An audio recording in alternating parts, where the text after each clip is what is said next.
أما بعد فأعوذ بالله السميع العليم من الشيطان الرجيم من همزه ونفخه ونفسه بسم الله الرحمن الرحيم إن الذين آمنوا وعملوا الصالحات لهم جنات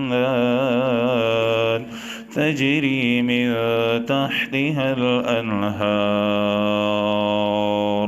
ذلك الفوز الكبير اللهم رب اشرح لي صدري ويسر لي أمري واحلل عقدة من لساني يفقه قولي واجعل لي وزيرا من أهلي اللهم رب زدني علما اللهم رب زدني علما اللهم رب زدني فهما اللهم رب يسر ولا تعسر وتمم بالخير يا أرحم الراحمين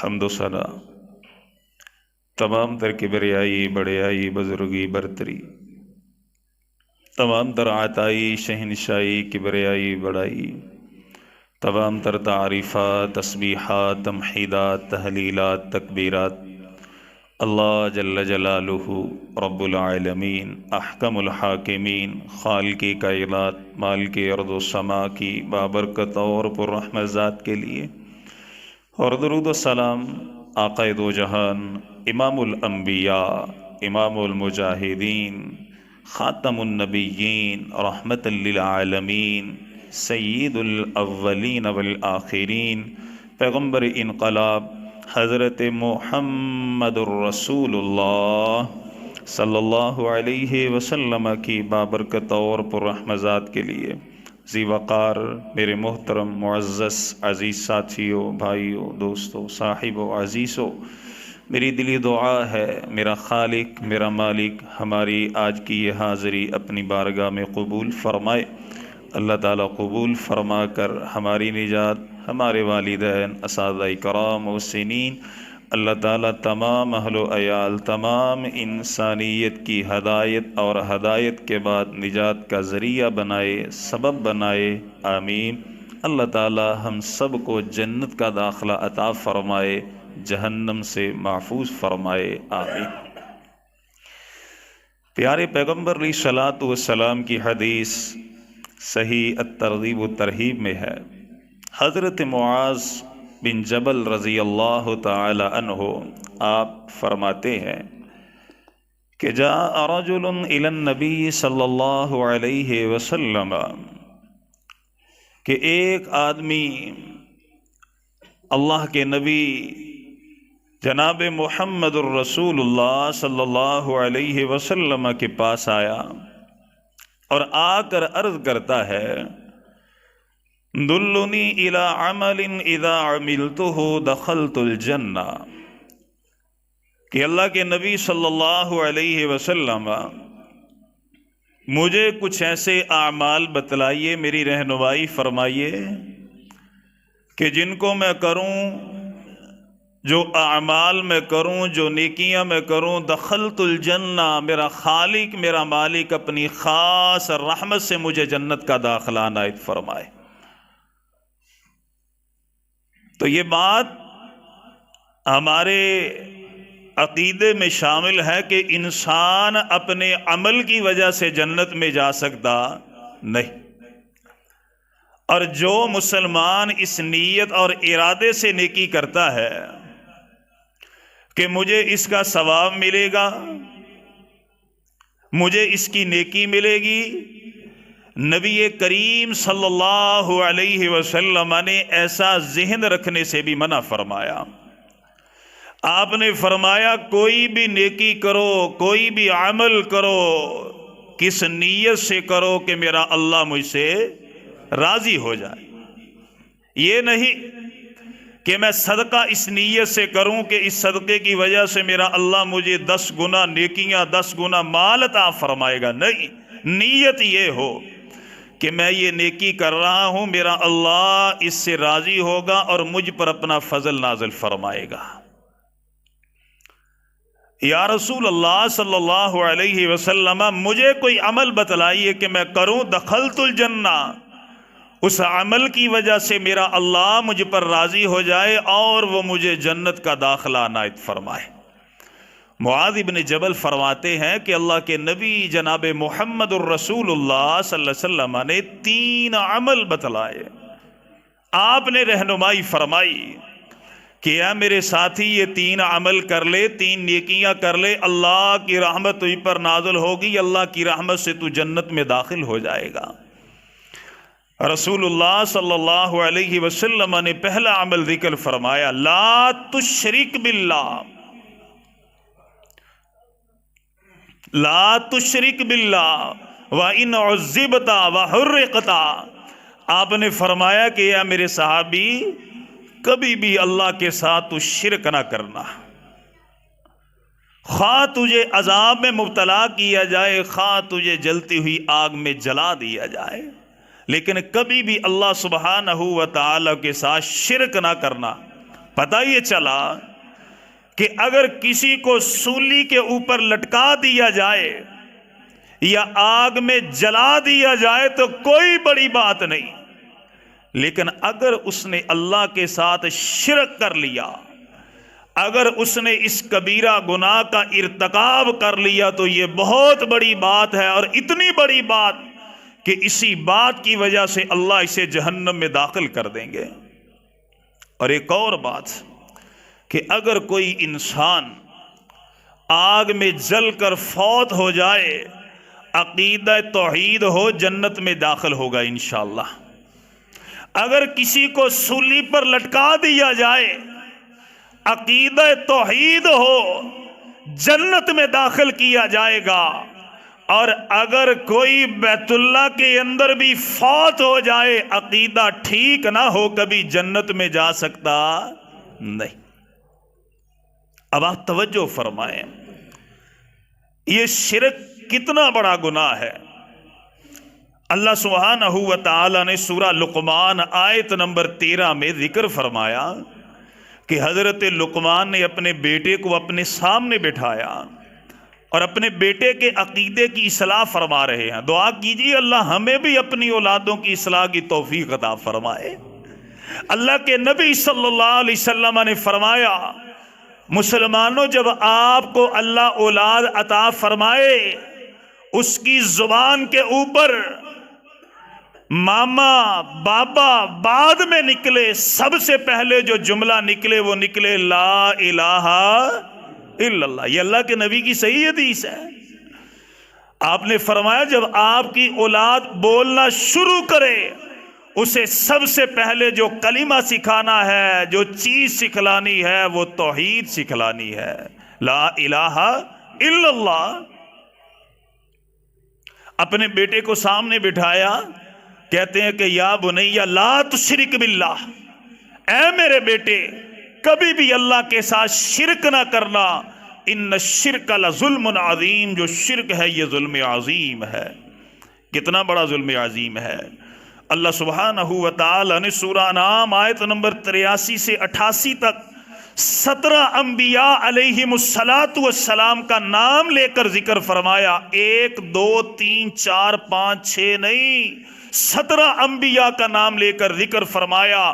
وَلَوْ أَشْرَكُوا کہ اے میرے نبی جناب محمد الرسول اللہ صلی اللہ علیہ وسلم، اگر یہ میرے تمام کے تمام نبی بھی میں اللہ کے ساتھ شرک کرتے، میں اللہ تعالیٰ کے ساتھ کسی کو شریک ٹھہرا کے، اللہ تعالیٰ فرماتے ہیں وَلَوْ أَشْرَكُوا لَحَبِطَ عَنْهُمْ مَا كَانُوا يَعْمَلُونَ، میں اس کبیرہ گناہ کی وجہ سے تمام کے اعمال کو ضائع کر دیتا.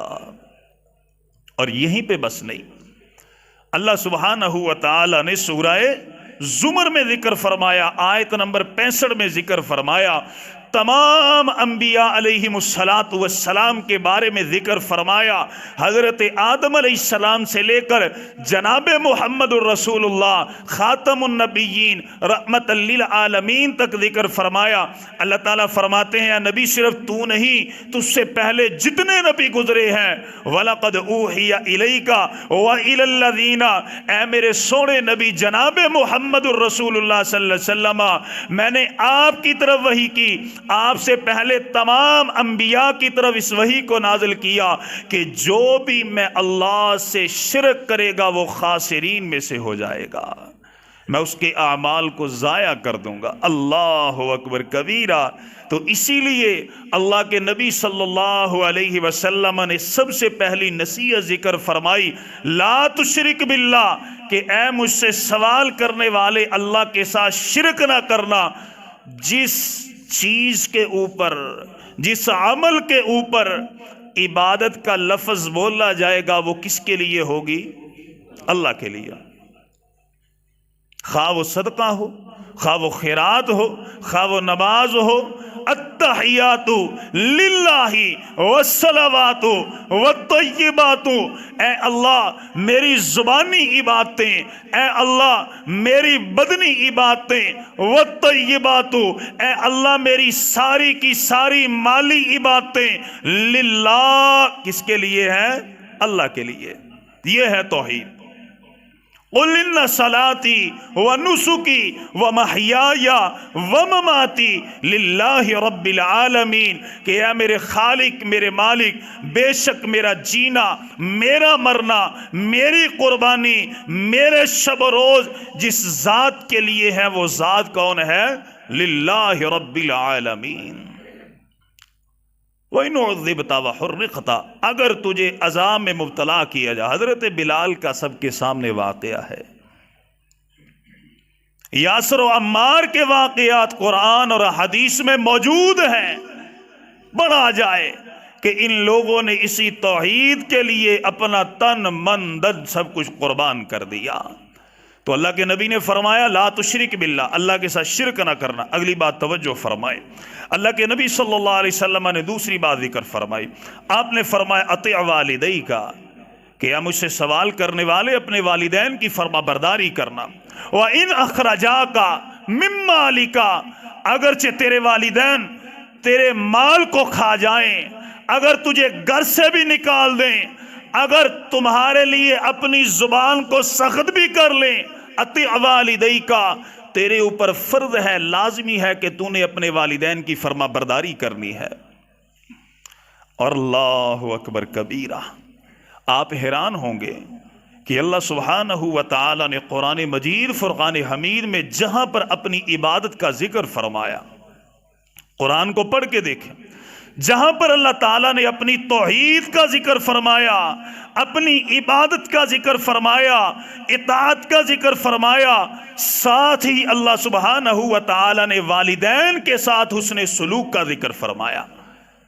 اس طرح توجہ فرمائیں، اللہ تعالیٰ نے سورہ البقرہ آیت نمبر 83 میں فرمایا وَإِذْ أَخَذْنَا مِيثَاقَ بَنِي إِسْرَائِيلَ لَا تَعْبُدُونَ إِلَّا اللَّهَ وَبِالْوَالِدَيْنِ إِحْسَانًا، اللہ تعالیٰ فرماتے ہیں ہم نے بنی اسرائیل سے پختہ عہد لیا، پکا وعدہ لیا کہ آپ نے اس دنیا کے اندر اگر عبادت کرنی ہے تو صرف اور صرف اللہ سبحانہ ہوا تعالیٰ کی، وَبِالْوَالِدَيْنِ إِحْسَانًا، اور اپنے والدین کے ساتھ احسان کرنا ہے۔ دوسرا مقام سورہ نساء آیت نمبر 36، اللہ تعالیٰ فرماتے ہیں وَاعْبُدُوا اللَّهَ وَلَا تُشْرِكُوا بِهِ شَيْئًا وَبِالْوَالِدَيْنِ إِحْسَانًا، اللہ فرماتے ہیں کائنات کے لوگوں، اگر اس زمین کے اوپر تم نے کوئی بھی عبادت کرنی ہے وہ صرف اور صرف کس کی؟ اللہ کی۔ وَبِالْوَالِدَيْنِ إِحْسَانًا، اپنے والدین کے ساتھ احسان کرنا ہے۔ اب آئیں سورہ بنی اسرائیل آیت نمبر 23، اللہ تعالیٰ فرماتے ہیں وَقَضَىٰ رَبُّكَ أَلَّا تَعْبُدُوا إِلَّا إِيَّاهُ وَبِالْوَالِدَيْنِ إِحْسَانًا، اللہ تعالیٰ فرماتے ہیں اللہ نے فیصلہ کر دیا اس کائنات کے اوپر اگر عبادت ہوگی تو کس کی ہوگی؟ اللہ کی ہوگی۔ وَبِالْوَالِدَيْنِ إِحْسَانًا، اور اپنے والدین کے ساتھ احسان کرنا۔ کیوں؟ وجہ کیا ہے؟ قرآن مجید کی بڑی آیات ہیں میرے محترم بھائیو۔ ایک بندہ نمازی ہو، پرہیزگار ہو، تہجد گزار ہو، صدقہ اور خیرات کرنے والا ہو، بڑا متقی ہو، بڑا سخی ہو، اس کے اندر ہر نیکی پائی جائے، واللہ اگر اس کے اندر والدین کی فرما برداری والی نیکی نہیں تو کبھی بھی جنت میں جا سکتا نہیں۔ خواہ نبی کا دیدار بھی کر لے، خواہ نبی کی صحبت اختیار بھی کر لے، خواہ نبی کے سامنے بیٹھ کے کلمہ بھی پڑھ لے، خواہ نبی کے پیچھے بیٹھ کے نمازیں بھی پڑھ لیں، واللہ علماء سے پوچھے، محدثین سے سوال کریں، اللہ کی قسم اگر وہ والدین کا نافرمان ہے کبھی جنت میں جا سکتا نہیں۔ اللہ کے نبی کی حدیث سنن ترمذی نے بالکل صحیح سند کے ساتھ، اللہ کے نبی کے پاس ایک آنے والا آیا، اللہ کے نبی صلی اللہ علیہ وسلم مجھے کلمہ پڑھائیے، مسلمان کیجئے۔ اللہ کے نبی نے کلمہ پڑھایا، مسلمان کیا۔ اللہ کے نبی مجھے نیکیاں بتلائیے کہ میں جن کے اوپر عمل کروں اللہ اپنی رحمت سے جنت کا داخلہ عطا فرمائے۔ اللہ کے نبی نے فرمایا 5 وقت کی نماز ہے، عقیدہ توحید ہے، رمضان کے روزے، استطاعت ہے، زکوٰۃ بھی دینی پڑے گی، بیت اللہ کا حج بھی کرنا پڑے گا۔ یا رسول اللہ، اور آپ نے فرمایا اگر تیرے اندر ہمت ہو نفلی نماز بھی پڑھنا، نفلی صدقہ بھی کرنا، عمرہ بھی کرنا۔ یا رسول اللہ صلی اللہ علیہ وسلم، اور آپ نے فرمایا نفلی روزے بھی رکھنا۔ یا رسول اللہ، بس آپ نے فرمایا ہاں اتنا کر لے، انشاءاللہ اللہ تجھے اپنی رحمت سے جنت کا داخلہ عنایت فرمائے گا۔ اللہ کے نبی سے وعدہ کیا، چلا گیا۔ کائنات کے امام نے دیکھا وہ جا رہا ہے، آپ کے قریب آپ کے اصحاب ہیں، آپ نے فرمایا من سرہ ان ینظر الی رجل من اہل الجنہ فلینظر الی ھذا۔ آپ نے فرمایا میرے صحابہ، جس نے دنیا میں کوئی جنتی انسان دیکھنا ہے اسے دیکھ لو جو مجھ سے وعدہ کر کے گیا ہے، اگر اس کی پاسداری کرے گا اللہ اپنی رحمت سے جنت کا داخلہ عنایت فرمائے گا۔ لیکن اللہ کے نبی نے ایک شرط لگائی، مالم یا اقالی والدی، اے میرے صحابہ اگر نمازیں بھی پڑھے گا، روزے بھی رکھے گا، حج اور عمرہ بھی کرے گا، زکوٰۃ بھی دے گا، نفلی صدقہ بھی دے گا، اگر ماں باپ کی نافرمانی کرے گا کبھی بھی جنت میں جا سکتا نہیں۔ آج معاملات بڑے الٹ ہیں، اولڈ ہاؤس بن گئے، والدین کے لیے علیحدہ کمرے بن گئے، والدین کے لیے وقت نہیں ہے، والدین کے لیے ٹائم نہیں ہے، پھر لوگ کہتے ہیں جی بے برکتی ہے، لوگ کہتے ہیں گھر کے اندر برکت نہیں، میری تنخواہ کے اندر برکت نہیں۔ میں ایک چیز پڑھ رہا تھا، میں نے درس میں بھی ایک مرتبہ بتلائی تھی، ایک بندہ اپنی تنخواہ لے کے گھر میں آیا، جب گھر میں لے کر کے آیا اپنے سامنے پرچہ رکھا، اس کے اندر اپنے پورے مہینے کا حساب کر رہا ہے، راشن کے اتنے پیسے، دودھ کے اتنے پیسے، بچوں کی فیس کے اتنے پیسے، اس نے سب سے اوپر اپنے والدین کا خرچہ لکھا۔ ساتھ ہی اس کا ایک دوست بیٹھا ہے، وہ کہنے لگا اللہ کے بندے یہ سب سے اوپر اپنے والدین کا خرچہ لکھ رہا ہے۔ کہتا ہے جی جی میں اپنے والدین کو خرچہ دیتا ہوں۔ وہ مسکرا کے کہنے لگا اللہ کے بندے تیرے والدین تو فوت ہو چکے ہیں، اور تو اب بھی ان کو خرچہ کس طرح دیتا ہے؟ وہ کہتا ہے اللہ کی قسم میرے والدین فوت ہو چکے ہیں لیکن آج تک میں نے ان کا خرچہ بند کیا نہیں، جو ان کے حصے کے پیسے خرچے کے پیسے ہیں میں ان کے نام سے ایصال ثواب کرتے ہوئے میں ان کی طرف سے ہر مہینے صدقہ کرتا ہوں۔ اللہ کی قسم اسی صدقے کی وجہ سے اللہ تعالیٰ مجھے آفات سے، بیماریوں سے، بے برکتی اور محتاجی سے محفوظ کر لیتے ہیں۔ کون سوچتا ہے میرے بھائیوں؟ کوئی بھی نہیں سوچتا۔ ایک چیز سوچتے ہیں والدین کی وفات سے پہلے وہی اس کی زمین ہے وہ اپنے نام آ جائے، ان کا حصہ اپنے نام آ جائے، ان کی جائیداد۔ میں قربان جاؤں جناب محمد الرسول اللہ صلی اللہ علیہ وسلم پر۔ بڑی مشہور روایت علماء ذکر کرتے ہیں، آج میرے نبی مدینے سے آئے، ابوا مقام پر ٹھہرے، اللہ کے نبی دوڑ کے گئے اور ایک پتھر کی ڈیری اللہ کے نبی نے اس کے اوپر جا کر اپنے جسم کو گرایا، زارو قطار رونا شروع کر دیا۔ یا رسول اللہ کیوں رو رہے ہیں؟ یہ تو پتھر کی ڈیری ہے، تھوڑے بہت پتھر جمع ہو گئے، اللہ کے نبی کیا معاملہ ہے؟ اللہ کے نبی نے فرمایا میرے صحابہ یہ صرف پتھر نہیں، یہ میری والدہ آمینہ کی قبر ہے، یہ میری والدہ آمینہ کی قبر ہے۔ تو یہ پیارے پیغمبر علیہ الصلوۃ والسلام کا پیار تھا۔ وہ غزوہ حنین کا واقعہ میں نے آپ کو بتلایا، وہ میں نے آپ کو سیدہ خدیجہ کی شادی کا موقع بتلایا کہ جب پیارے پیغمبر علیہ السلام کا نکاح سیدہ خدیجہ کے ساتھ ہوا، اللہ کے نبی صلی اللہ علیہ وسلم نے اپنی والدہ رضائی ماں کو خود بلایا۔ اللہ اکبر کبیرہ، نکاح کے معاملہ طے ہوئے، پھر اس کے بعد کہنے لگے کہ اماں دل یہ کرتا ہے کہ آپ ہمارے پاس رہنے، لیکن نائی حلیمہ کہتی ہیں نہیں بیٹا، گھر کے اندر بڑے کام ہیں، ضرورت ہے، مجھے جانا پڑے گا۔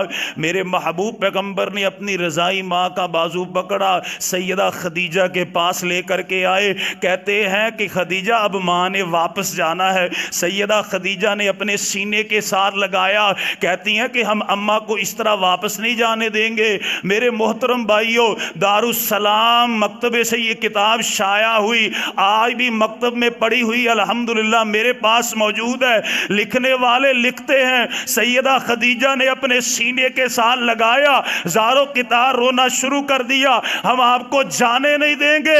میرے محترم بھائیوں، جب سیدہ حلیمہ نے زیادہ اصرار کیا، کہنے لگے ہاں جانا ہے، 40 بکریاں ہم آپ کو دیں گے۔ کتنی بکریاں؟ 40 بکریاں دیں گے، اس کے علاوہ زادہ راہ بھی دیا، اونٹ بھی دیے، اور بڑے آرام کے ساتھ رخصت کیا۔ یہ والدین کے ساتھ آج کون کرتا ہے میرے بھائیوں؟ خدا را اپنے والدین کی اطاعت اور فرما۔ اور میں پڑھ رہا تھا، لکھنے والے لکھتے ہیں اور جس کے گھر کے اندر والدین ہوں اور وہ امام کعبہ سے بھی دعا کے لیے کہے، ایسے بندے کی بدبختی میں کوئی شک ہو سکتا نہیں۔ اصل دعا کی قبولیت تو گھر کے اندر موجود ہے، اثر وسیلہ دعا کا گھر کے اندر موجود ہے، پھر بھی بندہ در بر پہ ٹھکرے کھاتا پھرے۔ کبھی ماں باپ کے پیر دبائے جائیں، کبھی ماں باپ کو پیار سے دیکھا جائے، کبھی ماں باپ کو پیار کے ساتھ دیکھا جائے، ان کا دیدار کیا جائے، کبھی ماں باپ کے لیے عید کے اوپر، خوشی کے موقع کے اوپر عید کا نیا جوڑا، خوشی کا نیا جوڑا، کبھی ان کو لے کے جایا جائے۔ اللہ اکبر۔ تو اللہ کے نبی صلی اللہ علیہ وسلم نے فرمایا اطیع والدیک، اپنے والدین کے ساتھ احسان کرنا ہے، فرما برداری کرنی ہے۔ اگر تیرے والدین تیرا گھر ہو، تیری جائیداد ہو، تیری ملکیت ہو، تجھے تیرے گھر سے نکال دیں، اللہ کے نبی نے فرمایا اطیع والدیک، تجھ پر فرض ہے پھر بھی اپنے ماں باپ کی فرما برداری کرنا۔ اللہ کے نبی صلی اللہ علیہ وسلم آپ مدینے میں تشریف فرما ہے، ایک نوجوان آیا، یا رسول اللہ صلی اللہ علیہ وسلم، میرا باپ میرے مال سے کھاتا ہے، میرے مال کو ضائع کرتا ہے، محنت میں کرتا ہوں، مزدوری میں کرتا ہوں، کھا وہ جاتا ہے، ضائع وہ کر دیتا ہے۔ اللہ کے نبی صلی اللہ علیہ وسلم نے باتیں سنی، پیارے پیغمبر نے اپنا چہرہ انور اٹھایا، آپ نے دیکھا اس کا باپ دیوار کے پیچھے کھڑا رو رہا ہے، اور اس وجہ سے رو رہا ہے کہ بھائی جوان ہوا میرے خرچے سے ہوا، آج چلا میرے خرچے سے چلا، میں نے محنت کی، مزدوری کی، آج کڑیل جوان ہو کے جب میں بوڑھا ہو گیا تو اللہ کے نبی کو میری شکایت لگا رہا ہے۔ اللہ کے نبی صلی اللہ علیہ وسلم نے دیکھا اس کا باپ رو رہا تھا، پیارے پیغمبر علیہ الصلوۃ والسلام کی طبیعت میں جلال آیا، اللہ کے نبی نے غصے سے فرمایا، آپ نے فرمایا کہ اے میرے ساتھی، تو اور تیرا مال، انت و مالک لابیک، آپ نے فرمایا تو اور تیرا مال سب کوئی تیرے باپ کا ہے، جس جگہ مرضی خرچ کریں۔ تو کون ہوتا ہے کہنے والا؟ میرے محترم بھائیو، دوسری چیز ذکر فرمائی اطیع والدیک، اپنے والدین کی فرما برداری کرنا۔ تیسری بات اللہ کے نبی نے ذکر فرمائی، آپ نے فرمایا وَلَا تَتْرُكِ الصَّلَاةَ مُتَعَمِّدًا، کہ اے میرے ساتھی کبھی بھی جان بوجھ کر فرضی نماز چھوڑنا نہیں، جان بوجھ کر فرضی نماز چھوڑنا نہیں۔ اللہ کے نبی صلی اللہ علیہ وسلم نے فرمایا من ترک الصلاۃ متعمدا فقد کفر، آپ نے فرمایا جو جان بوجھ کر ایک فرضی نماز چھوڑ دیتا ہے گویا کہ وہ بندہ اللہ کے ساتھ کفر کرنے والا ہے۔ پیارے پیغمبر علیہ السلام نے فرمایا، اللہ کے نبی نے فرمایا فَإِنَّ مَن تَرَكَ الصَّلَاةَ مُتَعَمِّدًا فَقَدْ بَرِئَتْ مِنْهُ ذِمَّةُ اللَّهِ۔ آپ نے فرمایا جو ایک نماز جان بوجھ کر چھوڑ دیتا ہے، اللہ سبحانہ و تعالی عرش معلیٰ سے اعلان فرماتے ہیں کہ اس بندے کے ساتھ میرا کوئی تعلق نہیں، اللہ تعالیٰ اس سے برات کا اعلان کر دیتے ہیں۔ میرے محترم بھائیو، یہ بات یاد رکھو، نماز کے اندر رخصت ہے، معافی نہیں، نماز کے اندر رخصت ہے، معافی نہیں۔ بیماری کی حالت آ جائے، سفر کی حالت آ جائے، امن کی حالت آ جائے، جنگ کی حالت آ جائے، کوئی بھی حالت آ جائے، اس کے اندر رخصت ہے، معافی نہیں ہے۔ اللہ کے نبی صلی اللہ علیہ وسلم کے پاس ایک آنے والا آیا، یا رسول اللہ مجھے سلسل البول کا مسئلہ ہے۔ پیارے پیغمبر علیہ السلام سے عرض کرتا ہے کہ آپ مجھے نماز کے لیے معافی ہے؟ آپ نے فرمایا تجھے نماز کی معافی نہیں، جب نماز کا وقت ہو جائے آپ نے فرمایا اچھے طریقے سے پیشاب کر، استنجا کر، اپنا لنگوٹا تہبند کس لے، پھر نماز کو شروع کر دے۔ اگر پوری نماز کے اندر بھی تیرے پیشاب کے قطرے نکلتے رہیں گے، اللہ تجھے پھر بھی نماز کا اجر و ثواب عطا فرمائے گا۔ یا رسول اللہ مجھے ری کا مسئلہ ہے، اللہ کے نبی نے فرمایا تجھے بھی نماز معاف نہیں، جب نماز کا وقت ہو جائے اچھے طریقے سے استنجا کر لے، پھر اس کے بعد وضو کر کے نماز کے لیے کھڑا ہو جا۔ اگر پوری نماز میں بھی تیری ہوا خارج ہوتی رہے گی، اللہ سبحانہ و تعالی پھر بھی تجھے نماز کا پورا اجر و ثواب عطا فرمائیں گے۔ یا رسول اللہ کھڑے ہو کے ادا نہیں کر سکتے، اللہ کے نبی نے فرمایا بیٹھ کر کرو، بیٹھ کر نہیں، لیٹ کر کرو، لیٹ کر نہیں، انگلی کے اشارے کے ساتھ کرو، دل کی کیفیت کے ساتھ کرو، نماز پھر بھی معاف نہیں، سفر میں بھی معاف نہیں۔ سفر کے اندر قصر کا معاملہ آ گیا، مجاہد کھڑے ہوئے، یا رسول اللہ ادھر کفر اور اسلام کا مارکا ہے، سامنے کافر تلواریں تان کے کھڑے ہیں کہ اب نماز کی معافی ہے؟ اللہ تعالیٰ نے قرآن سورہ نساء کو نازل فرمایا، نبی نماز کی معافی اب بھی نہیں، ان سے کہو میدان قتال کے اندر ایک رکعت ادا کر لیں، اللہ پوری نماز کا اجر و ثواب عنایت فرمائے گا۔ نماز کی معافی نہیں، اسی لیے تو اللہ کے نبی صلی اللہ علیہ وسلم نے فرمایا فَإِنَّ مَن تَرَكَ الصَّلَاةَ، جو جان بوجھ کر چھوڑتا ہے، اللہ فرماتے ہیں میرا اس کے ساتھ تعلق ہی کوئی نہیں۔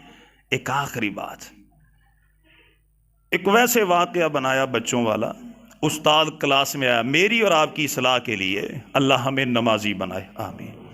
استاد کلاس میں آئے، بچے بیٹھے ہوئے ہیں، استاد کہتے ہیں بیٹا یہ مجھے بتلاؤ نماز کون نہیں پڑھتا؟ ایک بچہ کھڑا ہوا، کہتا استاد جی میں بتلاؤں؟ جی۔ کہتا استاد جی نماز وہ نہیں پڑھتے جو مر چکے ہیں، نماز وہ نہیں پڑھتے جو مر چکے ہیں۔ استاد جی خاموش، پھر پوچھا بیٹا مجھے یہ بتلاؤ نماز کون نہیں پڑھتا؟ پھر ایک اور بچہ کھڑا ہوا، استاد جی میں بتلاؤں؟ جی۔ کہتے استاد جی جو کافر ہیں وہ نماز نہیں پڑھتے۔ کتنی باتیں ہو گئیں؟ 2۔ استاد جی کہا بیٹا بیٹھ جاؤ، پھر سوال کیا بیٹا نماز کون نہیں پڑھتے؟ ایک تیسرا بچہ، استاد جی میں بتلاؤں؟ جی۔ شاگرد کہتا ہے استاد جی نماز وہ نہیں پڑھتے جنہیں نماز پڑھنی نہیں آتی، یا نماز وہ نہیں پڑھتے جو مر چکے ہیں یا جو کافر ہیں جنہیں پڑھنی نہیں آتی۔ تو لکھنے والا لکھتا ہے بچوں نے جواب دیا، سن لیا، لیکن میں نے اپنی طرف غور کیا، میں نماز نہیں پڑھتا، کیا میں مر چکا ہوں، کیا میں کافر ہوں، یا پھر مجھے نماز پڑھنی نہیں آتی۔ میرے دوست سمن آباد کے اندر پراپرٹی کا کام کرتے ہیں ماشاءاللہ، وہ میرے پیچھے جمعہ پڑھنے کے لیے سمندری میں آئے تو میں نے دیکھا، میں نے کہا حضرت جی ماشاءاللہ سر پہ ٹوپی آ گئی، داڑھی بڑھ رہی ہے، الحمدللہ لگتا ہے نمازی بن گئے۔ کہنے لگے قاری صاحب بات یہ تھی ایک جملہ میں نے اخبار میں پڑھا تھا اور اسی جملے کی وجہ سے میرے اللہ نے مجھے ہدایت عطا فرمائی۔ تو میں نے کہا بھائی وہ جملہ کیا تھا؟ وہ کہنے لگے لکھنے والے نے لکھا تھا کہ بیت اللہ کا طواف سال کے 12 مہینے چلتا ہے، دن کے 24 گھنٹے چلتا ہے، کبھی بھی بیت اللہ کا طواف رکتا نہیں ہے۔ کرونا کی وجہ سے پابندیاں لگ گئیں، اللہ تعالیٰ نے پرندوں کو بھیجا، وہ طواف کر رہے تھے۔ لکھنے والا لکھتا ہے جو بیت اللہ کا طواف سال کے 12 مہینے، ہفتے کے 7 دن یا 8 دن اور دن کے 24 گھنٹے چلتا ہے، نماز کے وقت وہ طواف بھی رک جاتا ہے۔ لکھنے والا لکھتا ہے وہ جو طواف نماز کے یہ وقت رک جاتا ہے، اے بندے کیا تیرا کام اس طواف سے بھی زیادہ لازمی ہے؟ طواف تو رک گیا، تیرا کام نہیں رکتا۔ اللہ ہمیں اس بات کی سمجھ عطا فرمائے، اللہ ہمیں نمازی بنائے، جو باتیں سنی اللہ عمل کی توفیق عطا فرمائے۔ آمین وآخر دعوانا الحمدللہ رب العالمین۔ الحمد لله رب العالمين الرحمن الرحيم مالك يوم الدين إياك نعبد وإياك نستعين إن الحمد لله نحمده ونستعينه ونستغفره ونعوذ بالله من شرور أنفسنا ومن سيئات أعمالنا أشهد أن لا إله إلا الله وحده لا شريك له وأشهد أن محمدا عبده ورسوله۔ اس جمعے میں میرے محترم بھائیو ہم نے 3 باتیں سمجھی۔ حضرت معاذ بن جبل فرماتے ہیں کہ ایک شخص آیا، اللہ کے نبی سے عرض کرتا ہے کہ اللہ کے نبی صلی اللہ علیہ وسلم دلونی الی عمل، مجھے کوئی اعمال نیکیاں بتلائیے، میں عمل کروں، اللہ مجھے جنت کا داخلہ عطا فرمائے۔ تو اللہ کے نبی نے 3 باتیں ان سے ذکر فرمائیں۔ سب سے پہلی بات لا تشرک باللہ، کہ اے مجھ سے سوال کرنے والے اللہ سے شرک نہ کرنا، اگر تجھے عذاب میں مبتلا کیا جائے، آگ میں جلایا جائے۔ دوسری بات اللہ کے نبی نے ذکر فرمائی اطیع والدیک، اپنے والدین کی اطاعت اور فرما برداری کرنا۔ اگر تیرے ماں باپ تیری جگہ ہو، تیرا گھر ہو، تجھے گھر سے بھی نکال دیں، پھر بھی اپنے والدین کی فرما برداری کرنا۔ تیسری بات اللہ کے نبی نے ذکر فرمائی ولا تترک الصلاۃ متعمدا، کہ مجھ سے سوال کرنے والے کبھی بھی جان بوجھ کر نماز نہ چھوڑنا، جو جان بوجھ کر نماز چھوڑ دیتا ہے فقد بریئت منہ ذمۃ اللہ، اللہ سبحانہ و تعالیٰ فرماتے ہیں میرا اس کے ساتھ کوئی بھی تعلق نہیں ہے۔ آپ نے فرمایا یہ 3 کاموں کی پابندی تو کر لے، اللہ تجھے اپنی رحمت سے جنت کا داخلہ عنایت فرمائے گا۔ اللہ ہمیں دین کی سمجھ عطا فرمائے۔ اللهم صل على محمد وعلى آل محمد كما صليت على إبراهيم وعلى آل إبراهيم إنك حميد مجيد۔ اللهم بارك على محمد وعلى آل محمد كما باركت على إبراهيم وعلى آل إبراهيم إنك حميد مجيد۔ اللهم ربنا آتنا في الدنيا حسنة وفي الآخرة حسنة وقنا عذاب النار۔ اللهم ربنا ظلمنا أنفسنا وإن لم تغفر لنا وترحمنا لنكونن من الخاسرين۔ اللهم رب ارحمهما كما ربيانا صغيرا، رب اجعلني مقيم الصلاة ومن ذريتي ربنا وتقبل دعاء، ربنا اغفر لي ولوالدي وللمؤمنين يوم يقوم الحساب۔ سبحان ربك رب العزة عما يصفون وسلام على المرسلين والحمد لله رب العالمين۔